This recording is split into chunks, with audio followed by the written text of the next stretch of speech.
There seems to be this idea of 10 out of 10 media as always being the proper answer to to the question, what is good art, or what should good art strive to be?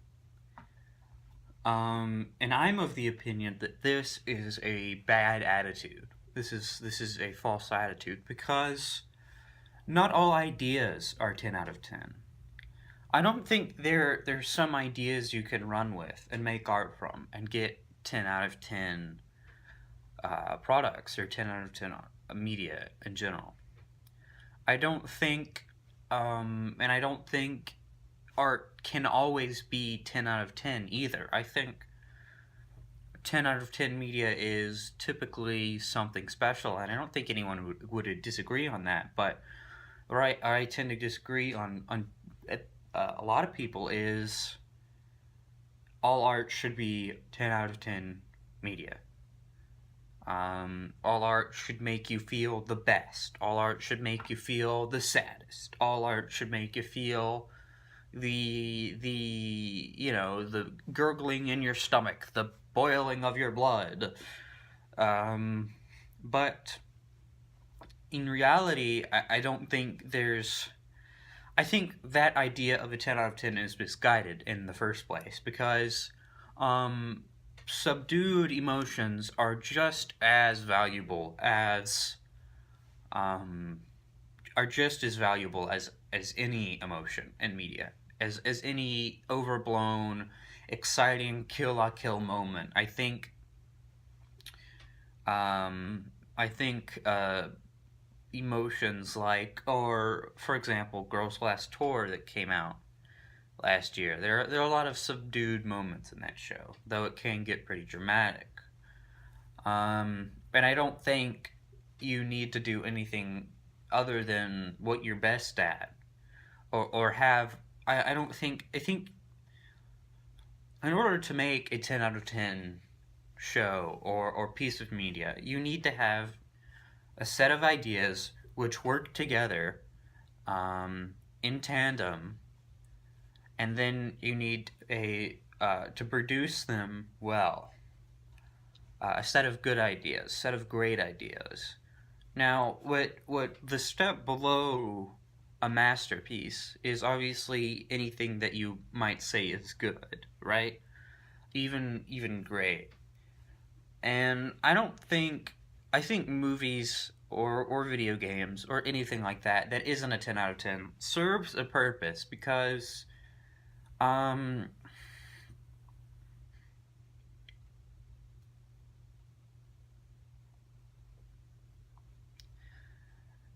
because without those sevens and eights and nines, we wouldn't have as much media in general. But disregarding that, let's say all you can set out to make any 10 out of 10 media that you want. You have you have everyone who is an artist has the ability to make a 10 out of 10. Let's believe we live in a world like that. Let's also make the concession that they are let's also make the concession that they can also make 10 out of 10 media with regularity. Let's say like one every year or something. If they work hard, they can only make one 10 out of they can make if they work hard enough, they can make one 10 out of 10 thing a year, right? Well, the problem then is that's not sustainable for a lot of people, because not a lot of people are into art as much as the next person, and they won't buy the thing that is so obviously a 10 out of 10. You know, as much as people hate to say anything about quality over quantity, quantity right now is definitely kicking quantity's ass on YouTube. Or I'm sorry, yeah, quantity is definitely kicking quality's ass on YouTube. And that's partly because of the algorithm, but also because people lose interest if you aren't putting something out every now and then. And for that reason, that 7 out of 10 art or whatever that people work hard to make, put out a video every week, does serve a purpose for, audience engagement. Maybe no one would care if they worked hard and put out a 10 out of 10 video like once a year. People would certainly forget. Now, the main point I want to make is that, there are ideas which are worth making art about. There are ideas that deserve to exist artistically. And if your goal is to make a 10 out of 10 piece of art, then you're not always going to you're going to have to throw out some ideas, ideas that are a little less polished, ideas that are just, don't speak to your themes as well, or something like that. But who's to say that it's not just as interesting to watch an 8 out of 10 that tries multiple ideas and doesn't do any of them, in a 10 out of 10 way, but still crams as much information into one TV show? Because I think that's a valuable experience you could watch. Um, Not only because it's unique, but also because it did something unique in a way that was a little bit above passable. And there are lots of shows out there like that just don't have the prowess to be 10 out of 10, but nevertheless they have ideas that are interesting and deserve to exist artistically. If the artists were always trying to make something that was 10 out of 10, we wouldn't have as many interesting shows, certainly. I mean, as much as people, complain about industry failures, I do think there's a great amount of intrigue in stories like the development of Sonic 06 and in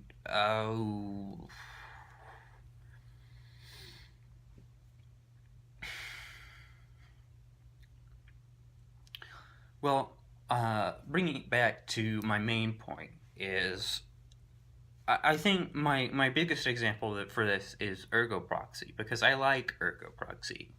And despite the things that it does wrong, I do like that it has some interesting stuff here and there, and I like the setting.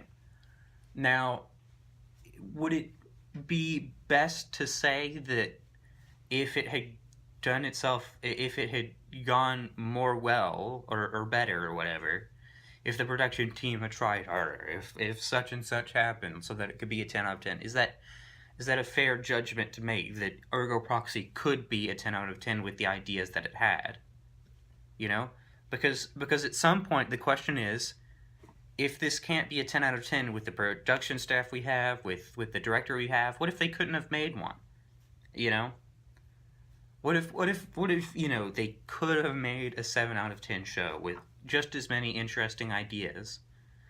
But if not, the team couldn't have come together to make a 10 out of 10 art, because that would have fallen apart. They wouldn't have been able. There's a level of communication that has to happen between the artists in a production like that. And let's say that the team is capable of operating on a 7 out of 10, but not in a 10 out of 10. So at some point the question becomes, this can exist as a 7 out of 10, or it can't exist at all. And I would rather it exist, because there's a story there in the production of how it's. Now, becoming the new Digibro is a meme that needs to die. I've been anime blogging for 10 years now, and I think I know what's up, dudes. I'm tired of clicking on an anime video and literally nothing happens, and they literally just talk, and that's it. I'm tired of that. I'm tired of no editing. I'm tired of no gimmicks. I'm tired of people trying to be the Matthew Matosis of anime, because nobody's Matthew Matosis, and Digibro certainly isn't. I think there's this idea that people have of Digibro that he at one point was the Matthew Matosis of anime, like that he had of anime analysis. He had a clean content, which was never the case. He was always a bit edgy, and like if you go back to how he edited his old videos, or like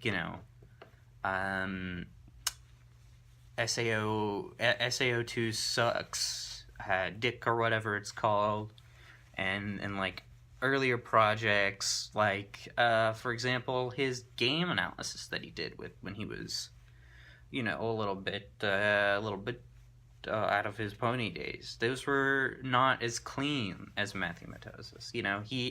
He liked to ramble a bit. He liked to bring in parts of his own life, and I think that sort of makes him, and with him being a bit wordier too, I think that sort of separates him from Matthew. And I think, but I think there's this idea that people have of him, like that he only like took clips and did nothing with them, and like put them into where he needed them to be in his script, and just read the script.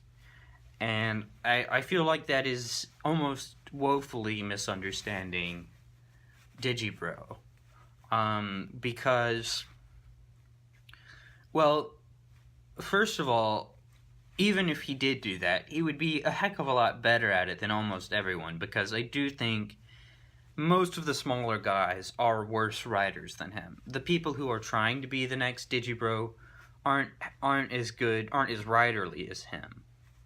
Now, I'm not trying to be mean there. I think there's room for improvement for everyone, but while you're not the best writer in the world, I do think there are ways you can make up for it. And certainly having a gimmick, or having a personality, for Christ's sake, are ways to sort of alleviate the stress of not being the best writer. I'm pretty picky with my writing. I grew up studying writing pretty much. I've taken a lot of classes when I was in high school. And I read a lot, so I'm pretty picky when it comes to writing. If you say a sentence that bothers me, I'll be thinking about that for the next 2 minutes, and then I'll lose track of what's going on. If you don't have anything interesting to say, and you're just trying to get your thoughts out about a show, then I don't care as much. And that's really the deal, is that you should make videos that are interesting, not just ones that you can make, And I'm obviously I'm a hypocrite for saying that, because I just don't make any good videos anyway, or any interesting videos. So on that front, you're getting, I'm preaching to the choir, I guess. But like this would be a message to the bigger YouTubers, like the 8K sub ones. You're not Digibro, and trying to make like clean content is just kind of boring, and that's why you're little. I think is that you have this idea of making content that is clean, and it's just, frankly, it's just kind of boring. You have no edge. You'd have no personality. You've got what you do have. I'm I'm being unfair here. I do think the Pedantic Romantic is pretty good, and I think he's come on here. You know what? If you don't have, here's the deal. If you don't have the ability and creative potential to develop a style on YouTube, then don't YouTube, okay? Because that's what it's about. That's what the medium is about. It's about developing a style, a personality of art that people recognize, and you can put something out and it have like your stamp on it. People know it's you. when I click on the next like video that clearly is inspired by Digi, has a Digibro title and a Digibro thumbnail of an anime close-up girl. It's like I don't know what to expect, and I don't remember the names at all because because they don't leave an impression. It's just sort of this clean, um, just talking about anime analysis, just analyzing parts of anime and doing nothing else. There's no, I think it's fine to start off that way and like to develop your stuff. Really, I don't begrudge anyone. What I would say is develop your style. Um, and like when watch, it's like, and I think Pedantic Romantic has reached that point where he has developed his style, and he is a serviceable sort of companion piece to Digibro, I guess. Though I think he's doing his own interesting things now, like his Made in Abyss video, which was really like kind of an editorial more than an analysis, which was a video that I quite like because I love the ocean, and I had thank God he made that video because I would have had to. I feel like I eventually would have had to make it that video because I had been thinking the same like exact points that he was going over in that video. So yeah, there's that. Like when I hear his voice or his style, I know it's him because he kind of reads his scripts a bit faster, I think, and his is a bit more wordier, if a bit more obtuse. But when it's like when I come across anime YouTuber number 457, that's not, I don't remember their name or anything. It's like I've like literally stopped clicking on anime videos because I don't want to sit down for 14 minutes and have someone who's not all that competent of a writer, who doesn't, typically they don't have much interesting stuff to say. Just ate Digibro or what the idea they have of Digibro for a bit, and that's fine for a while. But I'm not gonna like your videos. If you can do that and then just go from there, develop your style, become your own artist, I guess, I'd be fine with that. But yeah, just there is a way to anime analysis that isn't exactly like Digibro. Like, for God's sakes, everyone has forgot that Demolition D exists, and he's talented, I guess. So you're out of luck there if you aren't talented and want to do something interesting. But he did anime analysis in a way that was unique to him, and it's like, if I watch a demo video, I know it's demo. If I watch a Digibro video, I know it's Digibro, and they have a way that they analyze that's unique to them, that isn't the same. And the bottom line is that you're not offering, if you try to copy Digibro, you're not offering anything more than he is. We don't need 21 different flavors of vanilla. We have vanilla, and we have vanilla with chocolate chips, and we don't need much else. So, like, as quickly as possible, please develop a style, and a unique voice, and make a unique video that makes me go, ha, whoa, dude, sick. Make a video that makes me care about anime YouTube again.